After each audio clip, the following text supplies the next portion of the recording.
As the global race to acquire economically vital minerals unfolds, those working in Africa's mining sector are calling for the protection of women and children laborers who keep it running. Women in Mining Africa, an advocacy group that aims to mitigate harsh working conditions in rural communities, organized a virtual meeting this week with organizations and experts. They are working to promote gender equity and social justice in the mining sector as demand for African resources continues. We seek to empower women in mining by advocating for equal access to resources, opportunities, and leadership roles across the continent, said Comfort Asakoro Ogaji founded Women in Mining Africa, which works in 36 African countries.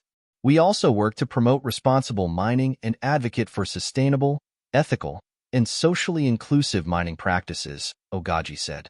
Child protection in mining communities is at the core of our mission and also capacity building and collaboration across the continent. Challenges women face in industry. The World Bank says women represent 30% of the industry known as artisanal and small-scale mining, or ASM. However, women are often barred from entering the mines and relegated to lower-paying jobs.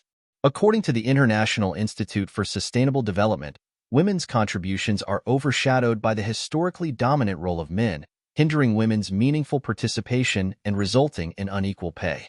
Women, unlike their male counterparts, also face gender inequality, violence, and harassment.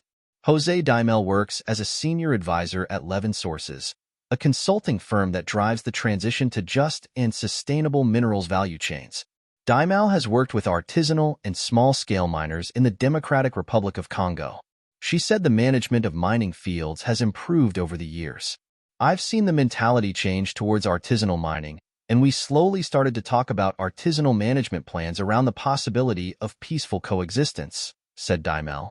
And now we're working at 11 Sources. We very regularly receive a request from large-scale mining companies, industrial mining companies, to help them set up ASM management plans that range from peaceful coexistence to collaboration.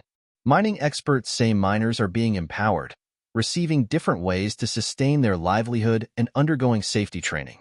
The small-scale miners also have been able to obtain loans to purchase equipment that ease their work, increase their product, and their income.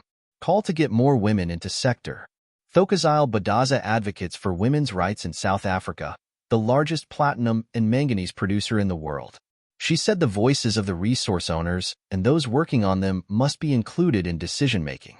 African leaders can better anticipate the ripple effects of their policies and decisions and the lack of decisions, ensuring that the benefits of mining are equitably distributed and the voices of the stakeholders, especially those marginalized, are heard and respected while dealing with investors coming into Africa to source critical materials for development, said Badaza.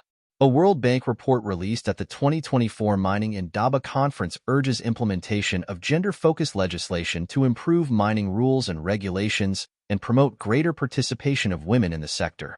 The report also calls for changing property laws and land tenure agreements that restrict women's ability to own land and access mineral resources.